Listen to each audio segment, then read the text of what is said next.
international event, the Canadian Grand-Pri. Time to rise and shine and get all set for what is going to be a beautiful day. The weatherman has promised us the ideal conditions are going to hang around pretty well throughout the entire day. So we have finally done it this year. Of course, grab your breakfast now. Make sure the campfires are out. Latch onto your food pans and your souvenirs, and make sure you can gain a good vantage point as well, okay? Because the clouds are beginning to arrive here at the happy track, and we are expecting a crowd today. There's no question. People coming from all over the world, not only to race in this event this weekend, but to spectate as well. And it's a pleasure to have you all here. It's a very important race. One of 16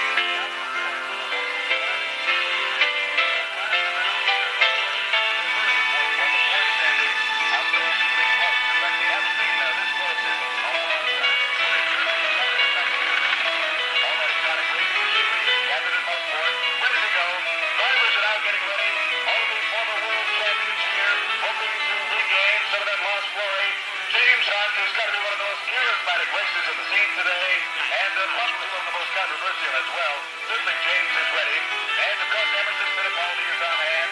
Mickey Lowry is here. They're all ready to go in these beautiful race conditions. Weather is absolutely ideal. Got the cars moving out now. As you know, it's standing start. We wait here for the train to go ahead down to corner one. Look at that race. Get it on. Very dangerous. Grand-Pri. We come to see legends born. We come to watch legends die. The man, the Grand-Pri driver, he lives at the outer edge of life, hanging there by the speed of his reflex, the integrity of his machine. And because he lives so close to the edge, we wrap his frail body in the golden shroud of legend, the invincibility of myth. The Grand-Pri story is a tale of romance, chivalry, daring, skill, and courage. Unbelievable courage. It begins in the twilight years of the 1800s with the invention of the motor car.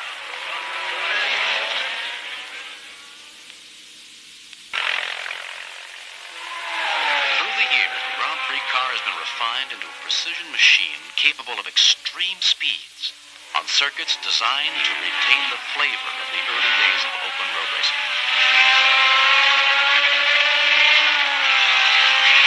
But you won't find a cow strolling across this racecourse.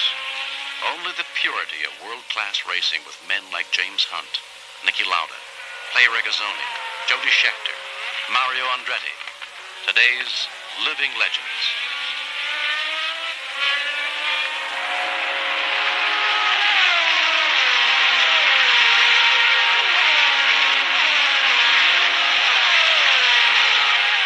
Today, track design is a high art, quantities to demand the most of driver and car, asking almost too much.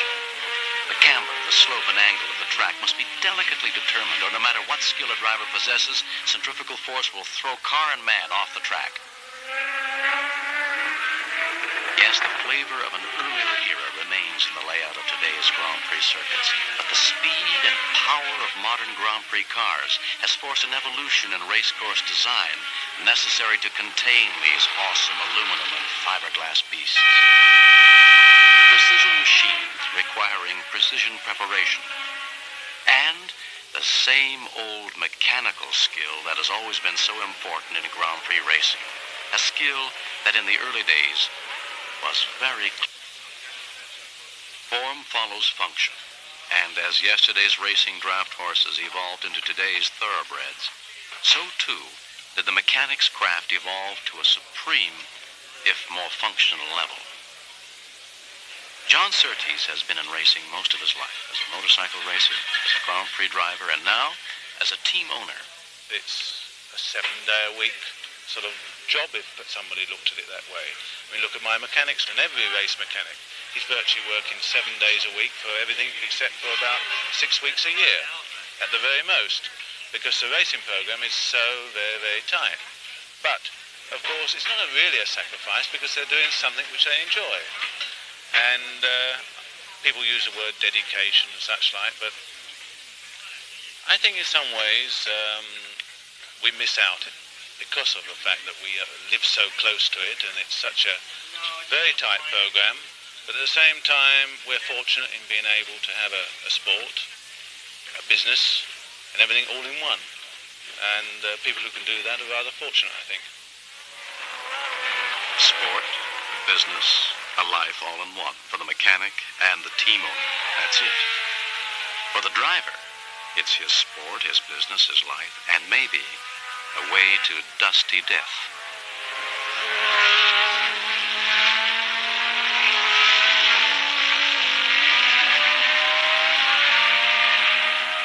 For any race driver, the skills of high-speed driving are important.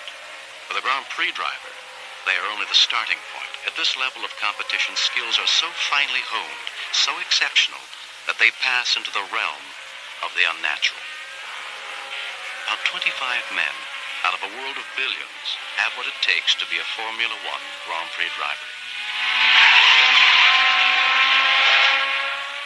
They pressure each other constantly, worrying, harrying their brain, playing a psychological game at the edge of human control, where the slightest miscalculation can mean blinding pain, agonizing death. The pressure, the unrelenting pressure of it all. No wonder they are coddled, provided for, spared the irritating details of day-to-day life. It's the team manager's job to organize, soothe, get things done. That's what Alistair Caldwell does for the Marlboro-McLaren team. I have to organize all the travel, make sure everything moves from one race meeting to the next, all the spares, cars, personnel, hotels are booked. And then at a race meeting, I'm involved with just about every mechanical aspect of the car, preparing it, making sure the tyres are ready, gear ratios, talking to the drivers, liaising between the drivers and the mechanics, timing the cars, making decisions when the car stops. Early racers learned quickly that a good team meant success. A driver might be alone in the cockpit, but it took a lot of people to put him there.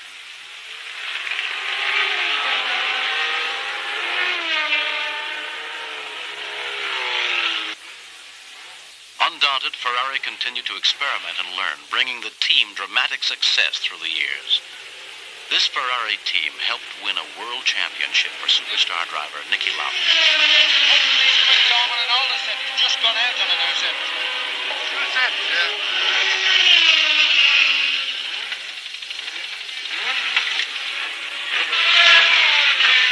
A strong team is vital, essential. But even the best preparation in the world is only that, preparation. Finally, a man must go out on the track alone to win or fail.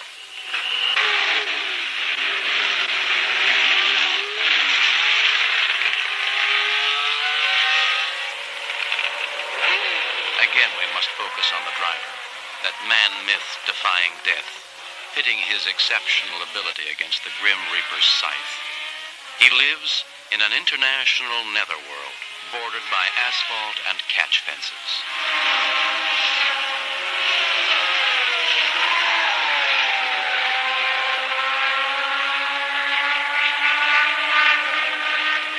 In the beginning, drivers lived other lives, enjoyed other careers away from the track. But this driver can't. His life depends on it. When we started racing a car, because it can do 200 miles an hour, we buy it when it's got good service and it's a reasonable price. Because we know all of them can do 100 anyhow, and that's more than one wants. So the racing game doesn't really sell motor cars any longer. The Grand-Pri race car is as far removed from the family sedan as a biplane from a rocket. But there are two major exceptions to the contemporary Grand-Pri rule of total separation between race cars and commercial automobiles: Ferrari and Lotus. Colin Chapman of Lotus has had a long and successful career as both a team owner and a car manufacturer.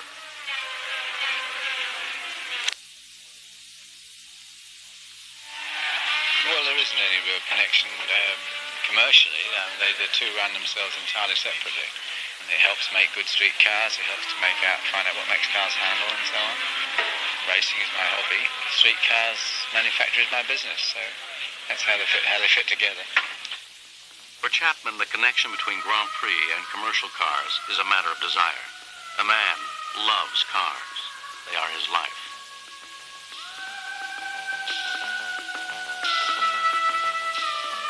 Enzo Ferrari was cast in a similar mold.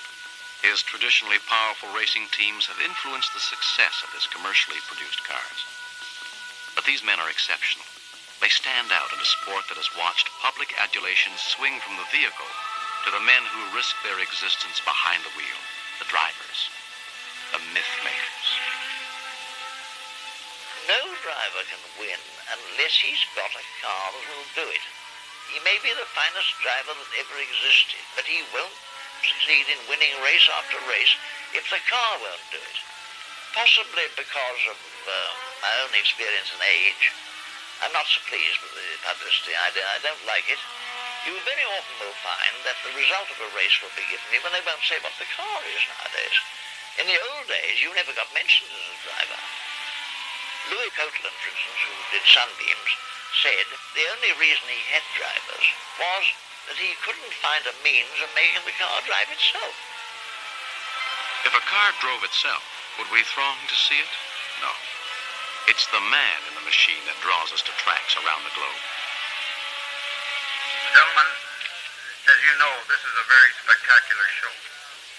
People come from a long distance to see you, and they have a lot of heroes among you. One of the things that we as promoters and race organizers like to do is show you off. I hope you will cooperate with us and participate in the parade today. The cars are different. Technology advances, styles change. But what about the drivers? The drivers of today, when they learnt the cars that we had, could handle them just as well and be as good. The driver of long ago, they had to be stronger in those days because the cars, you got them round corners with a great deal of muscular strength, whereas the present-day car, you can almost get round a corner with two fingers. The steering's light, and the cars themselves were unsteady compared to the magnificent cars they've got today. But the drivers, as drivers, are always exactly the same type. They're called by different names now.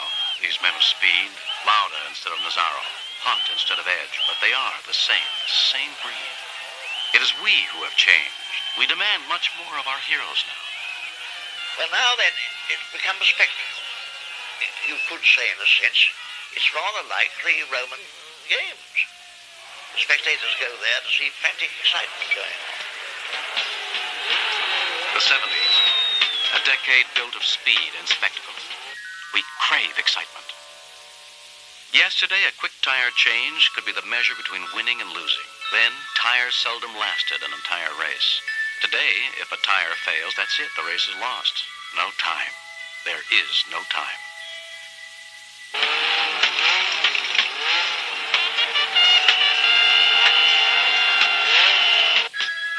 Tire change competitions are now simply a show for the spectators. Witness this Ferrari team in action and try to believe, if you can, that this was once a noble and highly prized art. Now, there's a team that remembers the old days. But Ferrari, well, they do try. And I suppose courtesy is more important than winning.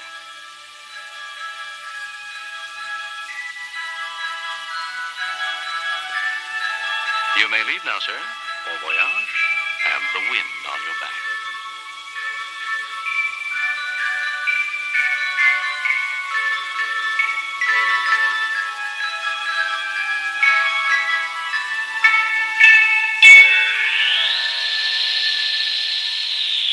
Spectacle. That's what we want. And on a Grand-Pri racetrack, that's what we find. We watch man and machine hurtling by, delicately maneuvering around and around the circuit at super speed, and we say, marvelous. Isn't he magnificent? Can he be quicker? Can he do it? Amazing. He's incredible, isn't he? And then we grab a beer and a bite, or perhaps wave at a friend. While out on the track, that man, those men, continue to shift and steer, brake and accelerate, and concentrate.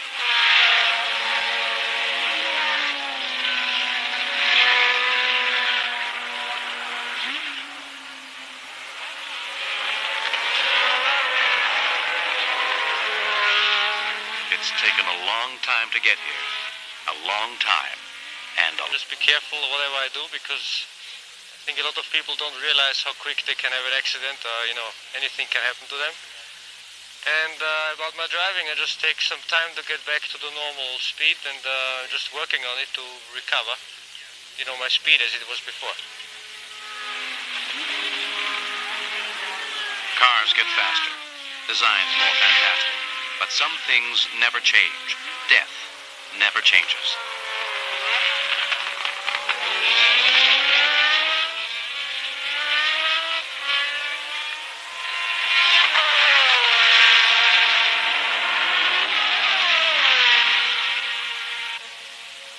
We come to see man and machine, but it's the man we want to focus on.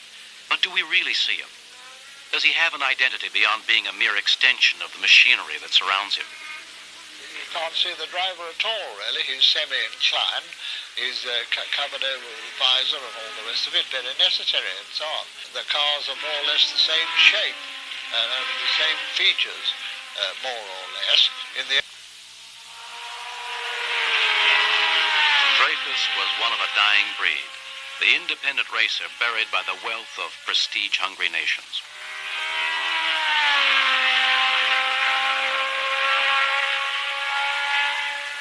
In recent years, the cost of racing has escalated to astronomical proportions. Today, to be successful, a team has to be very rich or very lucky. So far, the Surtees team is neither. For a team like us, that's very difficult, because we have to make drivers. We have to sort of try and find them in an early stage of their career, and then build them up to where they become a very sort of valuable asset to us because of their performances, and because, of course, a top driver is worth a lot of money. And when you have a team working on a fairly tight budget, it's impossible for that team to go out and buy one of the top people. So apart from making the car work, you've got to make your driver work. But first, a driver must be found. He must have the talent, the ability that places him in the most elite of driving fraternities. And if he is found, then he must have a competitive car and a strong, competent team. There's no driver so arranged by God that he is much better than anybody else. Any sort of success is due first to the car and second to the team as a team, including all the mechanics, the controller, and everything. This man is backed by the wealth of a nation, Brazil, seeking international prestige through Grand-Pri success. Emerson Fittipaldi, he's a champion, but his wins came in other cars. In his country's car, he can't buy a victory. Why trade success for struggle? Well, I think the reason is very easy. Just one reason. I always have been I had the ambition to drive on the Brazilian-made car and to have our own Formula One team.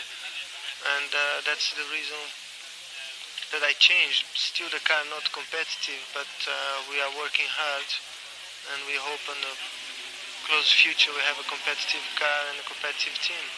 To win with his country's car, Maria Fittipaldi has shared her husband's dream.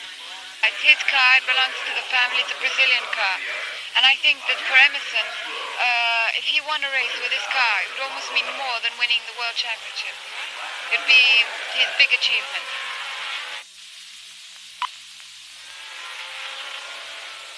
I think it's not only for Brazil, but for motor race.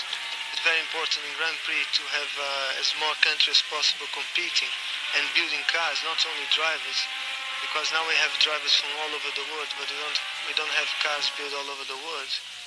Most of the teams build cars in England, only Ferrari and Ligier Matra in France and Italy, and now we are the fourth country competing as building Formula One car, and I think that's important for motor race, not only for Brazil. Nationalism and racing, a good mix or an evil one? When Hitler came to power, nationalism came in racing as much as in other things, naturally politics, but in auto racing, for example, the German cars were painted white or silver. The French cars were blue, the Italian cars were red, the British cars were green, etc. We all had national colors, and they was much, much better than the others. racing is a truly international sport. The country of origin isn't important. So, Hans Stuck of Germany drives an English car and thinks nothing of it. In the 30s, when his father drove for Auto Union, things were decidedly different.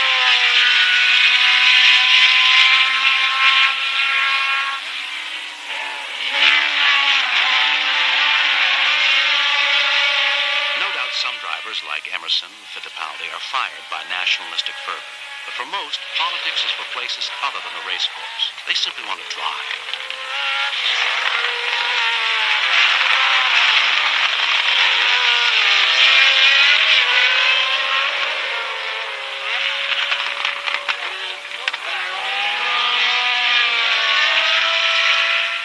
But there must be a car, a competitive car. And if a country doesn't provide it, someone must. Jody Scheckter has a competitive car. He knows the price of racing and the extra cost of developing a new piece of sophisticated machinery like his Tyrrell. He knows someone must pay the bills. These cars are too expensive to run without sponsors. It's not like tennis or anything else. It's an important part of our racing. In fact, I think if there weren't sponsors, we wouldn't race. So I think it's a duty for every driver and the teams and everybody to pay attention to publicity. I think the Formula One people generally are fairly good. Is this the new nationalism? Have we gone from Aryan supremacy to cigarette supremacy, to liquor or tire supremacy? Has the world become das Nikotinland? Sponsorship is necessary to Grand Prix racing, but what added pressure does it put on the drivers? A sponsor doesn't want to be associated with a loser, but a dead man doesn't need a sponsor.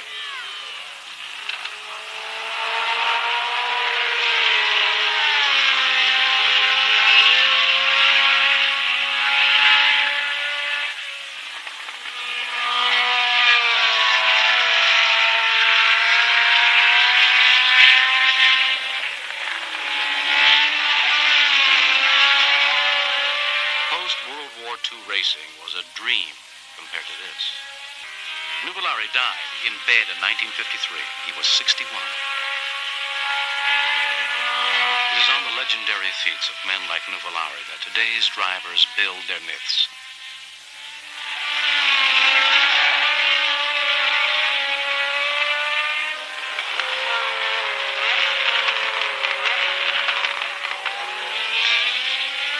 The new driver must have a new philosophy forced on him by the fantastic speed of the world he inhabits. James Hunt knows this, and it saddens him. I don't want to die, and it's a source of it's a steady source of worry to me. You know, it's the one cloud on the sunny horizon of my life. You know, I have a pretty nice time, and I enjoy my racing a lot, and it grieves me to think that one is under certain pressure when you're driving, particularly in Grand Prix racing, which is the cars are very fast and they are dangerous. It grieves me to think that one's under pressure to get in, do one's thing, and then get out. You know, if you're a golfer or a tennis player or whatever, you have a career and you go in and you do your thing, and you can go on as long as you're enjoying it. But in racing, one is sort of forced in a way to say to oneself, well, I've got certain objectives. I want to achieve those, and then it's really silly to go on. Once you've achieved those, there's not much more to achieve. It's silly just to hang around exposing yourself to the risk any further. Grand Prix racing is more demanding now, almost beyond human control. The pursuit of speed, acclaim, and money have seen to that. And we demand more now. Our heroes must prove their worth again and again. Human failure is not allowed. A car can break, but a man must not.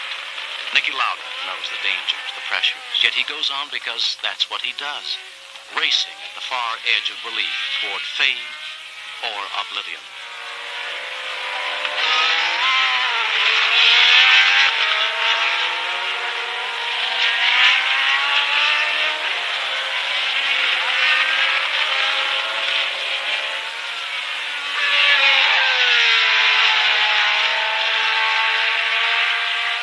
About cars and girls.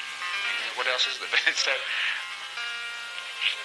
I don't think drivers enjoy racing as much as they used to, because I don't think the sheer exhilaration and pleasure that you can get is there. I think it isn't that much fun. I mean, there's tremendous concentration required, as there always has been, but the demands made upon you, I suppose, don't leave much time for anything other than just sheer concentration on the actual vehicle itself. Whereas when I used to race, I mean, at least you could set the thing up and then you could see a pretty girl and you could blow her a kiss or wave or something, and you know, that sort of side I think is gone. I think it's gone of necessity. I think it's a shame. I think the drivers have lost the pleasures of that side of the sport. The physical demands of modern racing are incredible, and success must come quick, be constant, or it's back to the minors. Gunnar Nilsson knows this. He's a new kid on the block, and he knows he must prove himself because it's a very, very small block. First thought you get when you get into a Formula One car, when you've done a couple of laps, you say to yourself, no way, it's impossible, you can't do it. But then you get used to it and you go on, and in the end it's going okay, but it takes quite a lot of time and you have to change your whole attitude. I mean, you really have to work 7 days a week, very, very hard. It's long races. I mean, now we're used to 20-minute races and now you do 2-hour races. And the whole scene is completely different. I had to move closer to the factory. I have to be able to go up testing. When they phone me in the morning, I have to be there in a couple of hours. You always have to be on standby. You can never say, in 2 weeks' time I take 3 days off. That's impossible. People put a lot of pressure on you, sponsors. You have to get results, otherwise you're out very quickly. Results are out. That's what counts. That's what the sponsor wants. The pressure is massive, unrelenting.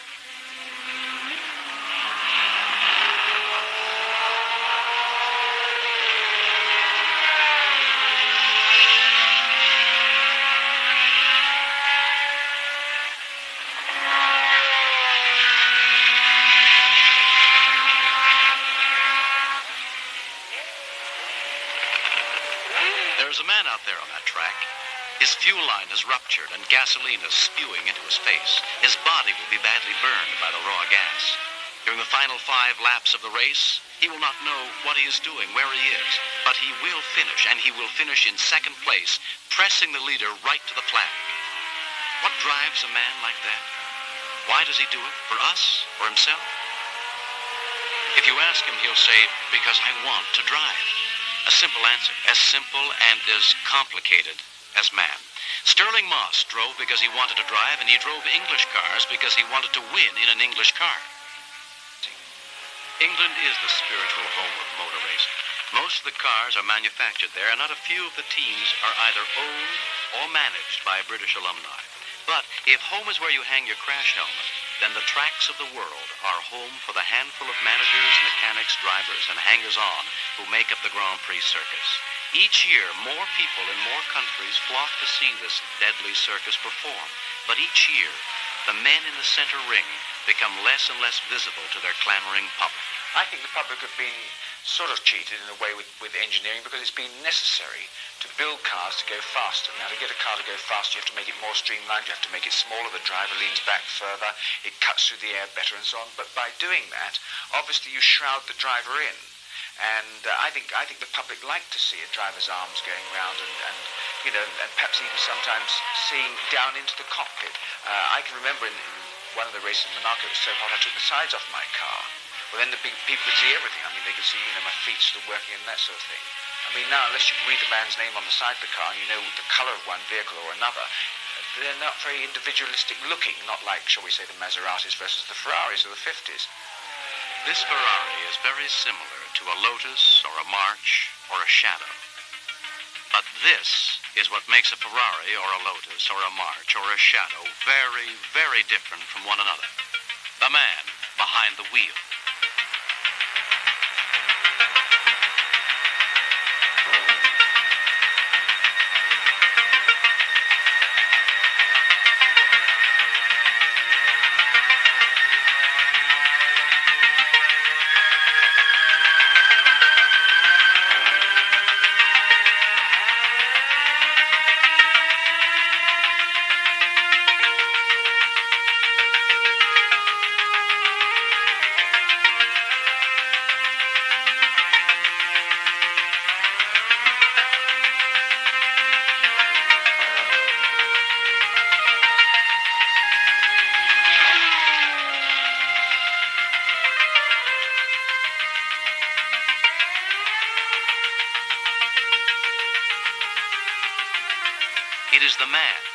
this man, who is the measure.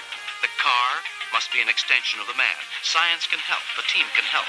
Like a fine violin, the car can be tuned to suit the man. But in the end, it is the man who must rule the machine. I think the one thing they have going now, the whole car is custom built. It's an absolute bit of perfection. They were a little bit more blacksmith jobs when I was driving, really.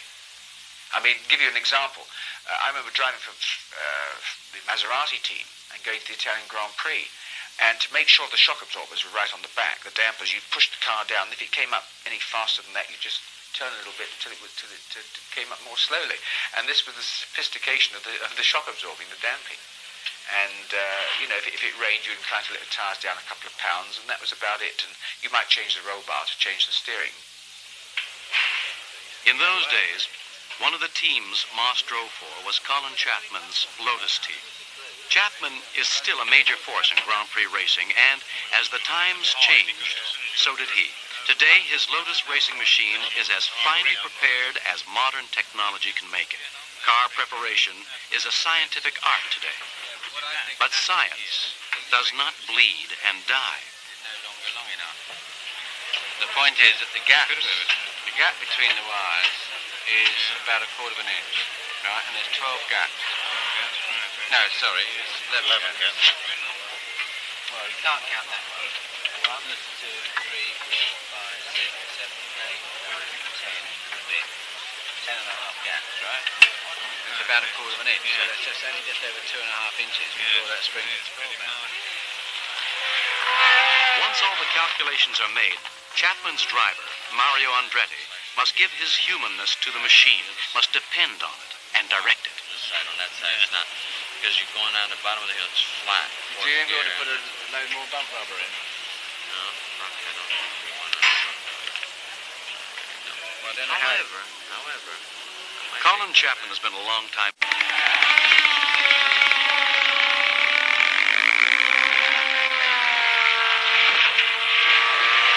This, all racing, is the big leagues, the biggest. Nowhere is racing a simple matter of winning and losing. It's always a matter of life and death.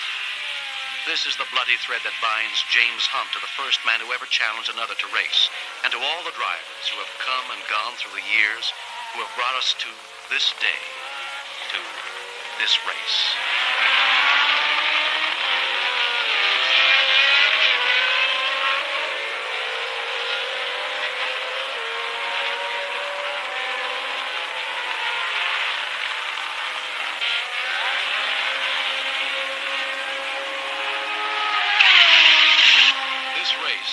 Is all races that have gone before. For us, it is the culmination of the Grand Prix story because this is our race. These are our myths, yours and mine.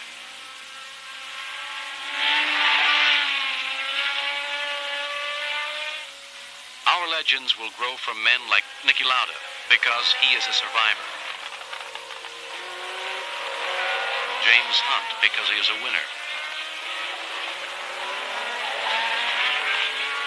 Patrick Depailler, because he has immense courage. Men like Mario Andretti, Jody Scheckter, Emerson Fittipaldi, and the rest, because they are Grand Prix drivers, because they dare. Clinging to the track are the ghosts of Chevalier de Canute, Felice Nazzaro, Tazio Nuvolari, Juan Fangio, Jimmy Clark. Deep in the smooth roar of this Marlboro McLaren lies the barely concealed thunder of the Alfas, Bugattis, Mercedes, Maseratis, and Van Walls that are this car's royal ancestors. Deep in the corners of our eyes is that same tinge of bloodlust that brought the first spectator to the first race. It's all here, all the years, all the glory, all the mystery, all the excitement, all here.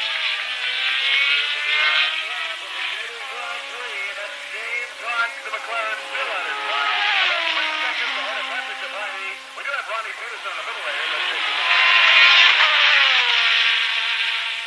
In this race, it will be James Hunt who takes the checkered flag.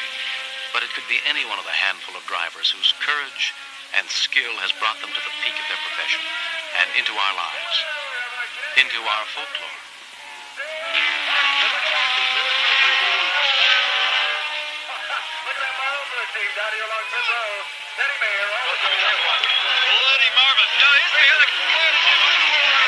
The McLaren team celebrates the win while Patrick Depailler is a quiet celebration of courage, finishing behind Hunt despite a cockpit full of fuel, finishing badly burned and collapsing, but finishing.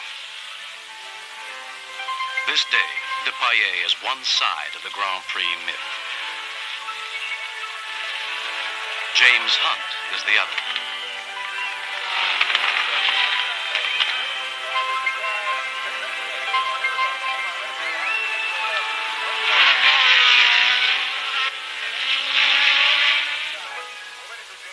To the victor, the spoils, the glory, the all too fleeting adulation of the crowds, the demands of an insatiable media.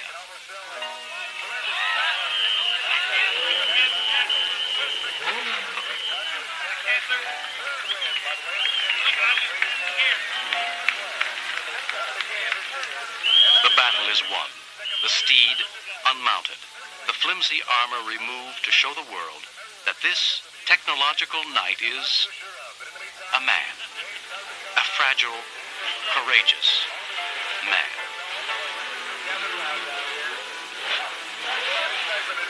James, can I talk to you for a moment? Was there a critical part in the race at all?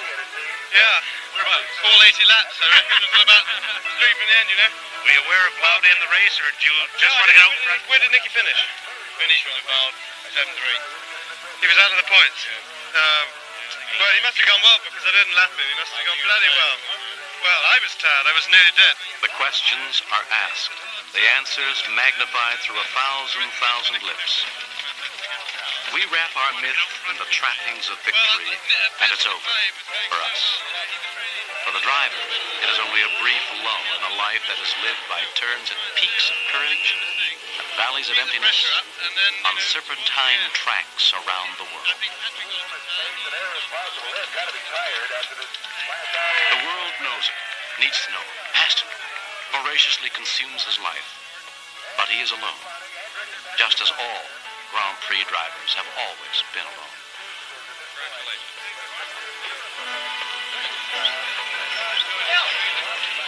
We leave him there, alone, and yes, we carry him with us too. We carry his courage and daring. We take a part of him away with us, the part that does not burn or tear or bleed, the part that does not die.